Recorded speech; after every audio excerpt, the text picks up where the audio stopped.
कोठारे गावातील विद्यार्थ्यांना शाळेतून घरी जाण्यासाठी बस नसल्यानं आमदार दौलत दरोडा यांचे गाव असलेल्या कोठारे येथील गावातील विद्यार्थिनी धसई येथे बस रोखून धरली।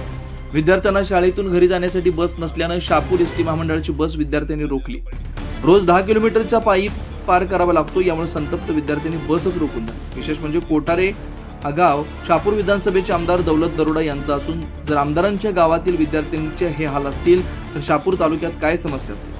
शहापूर तालुक्यातील दुर्गम भागातील व आमदारांचं गाव म्हणून ओळखले जाणारे कोठारे गावातील विद्यार्थी दररोज धसई गावातील हायस्कूलमध्ये जाण्यासाठी बसने प्रवास करतात। हे विद्यार्थी कैलासवासी किसन बाबा विद्या मंदिर हायस्कूल धसई इथं शिक्षण घेतात। ही शाळा सुटल्यानंतर परतीच्या प्रवासाला बस उपलब्ध नसल्यानं यापैकी काही विद्यार्थी 10 किलोमीटरचा पायी प्रवास करून घर गाठतात। दररोज शाळेत येण्यासाठी घरून पैसे मिळतातच असे नाही, यामुळे बहुतेक विद्यार्थी जंगलातून पायीच प्रवास करतात। अनेक वेळा विद्यार्थी व पालक यांनी शहापूर बस स्थानकात जाऊन लेखी बसची मागणी केली, मात्र बस उपलब्ध होत नसल्यानं अखेर संतप्त विद्यार्थ्यांनी बसच रोखून धरली। जोपर्यंत आम्हाला परतीच्या प्रवासाला बस उपलब्ध करून देत नाही तोपर्यंत बस सोडणार नसल्याची भूमिका विद्यार्थ्यांनी घेतली होती।